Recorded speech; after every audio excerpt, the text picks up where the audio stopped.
there are some cognitive bad habits that circulate, and I recognize them as I encounter them, right, as they challenge me.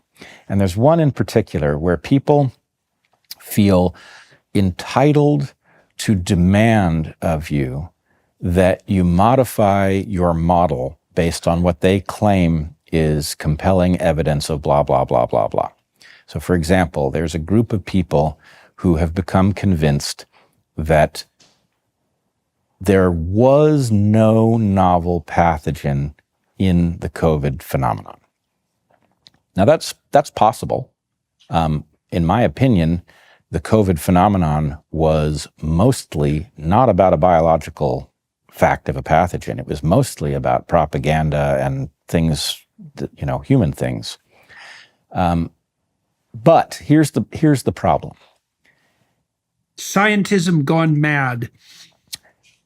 Something gone mad, but the idea. Many things, perhaps. Many things. Yeah, I think we still don't have the explanation, and we're working there. We're working towards it painfully. But the problem is that your model of the universe that allows you to function is, let's just admit, this is not a direct description of the world. It is a construction that allows you to function cognitively in the world, right?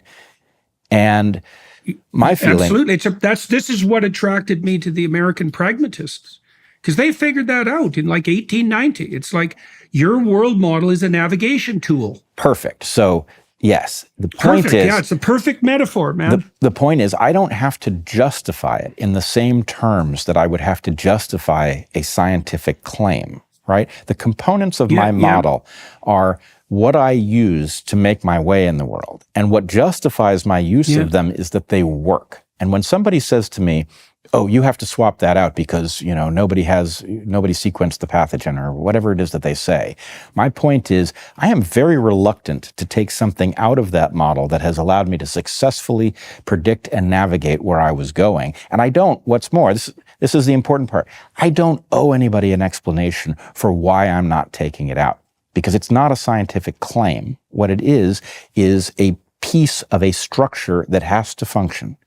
And I'm absolutely interested in swapping it out when I have something I can swap in that makes my model more predictive, but I'm not interested in pulling it out because somebody demands that I be able to justify it in terms that they recognize, right? That's not what it is. And so in some sense, I think this goes back to the conversation that we were having on the main YouTube channel, where the way in which people hold these most fundamental structures, that's really a very private question, right? It's not, if I hold it in such a way that it results in my success and my restraining myself ethically in a proper way, then the point is, that's a good structure. I'm not arguing there's no better structure, but that's a good one. And what I don't want to do is ruin it, right? I could upgrade it if I've got it. That's for sure, man. Yeah.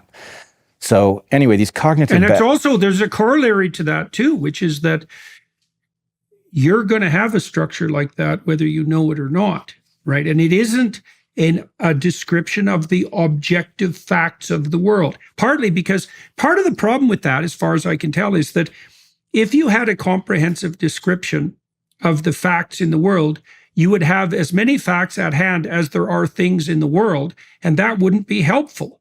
Now, you could object, well, you can segregate them to some degree on the basis of comprehensive theories, but those comprehensive theories aren't navigational tools.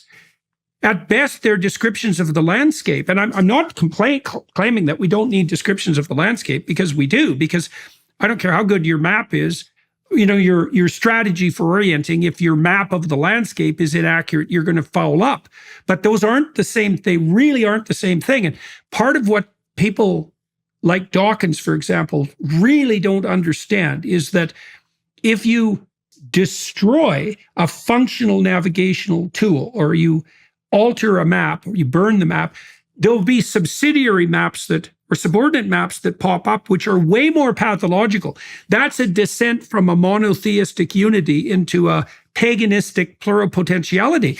And then you might say, well, the pluripotentiality is worth the cost. And that's the multicultural claim. But the objection to that is, yeah, well, fair enough, guys. What about the chaos and the conflict? All right. Right? So how are you going to deal with that? So I've been playing. You said something about once a thought gets into your mind, it's like a living being. And I'm very cautious, actually. I have a way of holding things in a kind of agnostic halfway point where I can consider them without taking them on.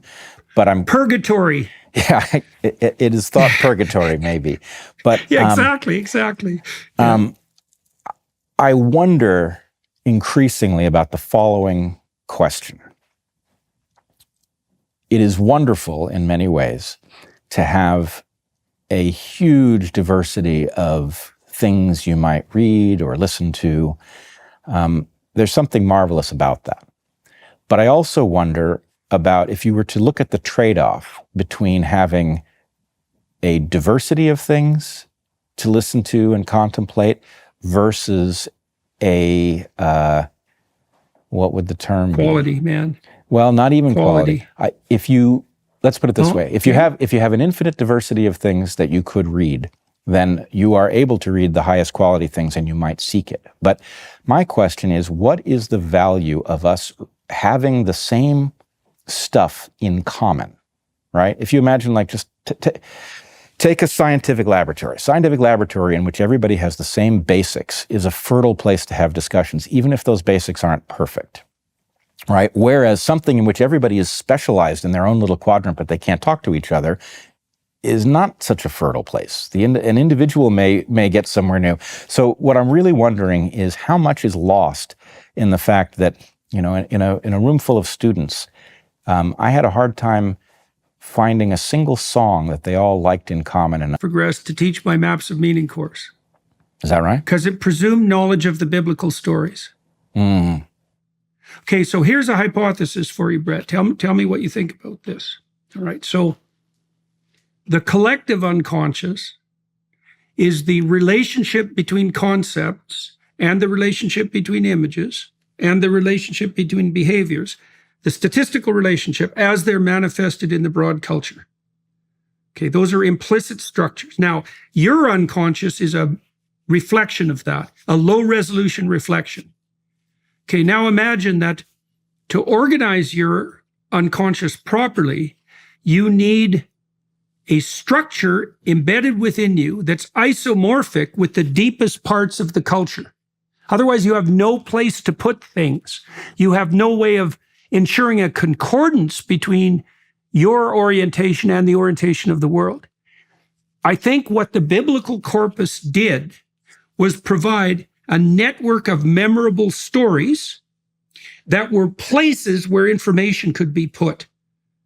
So it's not a filing system exactly. It's a foundation. That's a good way of thinking about it. And then it also facilitated communication because it provided the grounds for the use of such things as poetic allusion. You made allusion to something striving to be born. Now that was understandable to me because I knew T.S. Eliot's poem. Well, increasingly, we can't understand each other because we don't have a shared narrative framework. And that's the basis for understanding, but it's worse than that. It's the basis for the concordance between you and your culture. And that's also part of the problem of bringing people in through the Darien Gap. It's like we don't share the same implicit presuppositions. Now, sometimes that's good. You even see allusions to this in the biblical narrative because it's very frequent in the Old and New Testament that the most moral person is a foreigner, the most moral and necessary person. So there's some true appreciation for the fact that novelty and diversity of opinion, especially when the current culture is pathological, is absolutely vital. But by the same token, there is this necessity to master. So when the Pharisees and the scribes and the lawyers and even his own parents come up against Christ and cast him as a heretic, for example, the first thing he says essentially is, no, you don't understand. I was a master of the tradition long before I was a revolutionary, right? Whatever is revolutionary about me is embedded. It's the fullest manifestation of the spirit of that tradition. It's not something randomly revolutionary. This would also be true, I would say, of a proper shamanic tradition, is that the tradition that's experimental in the highest possible sense is actually the fullest manifestation of the spirit that gave rise to the sacred tradition.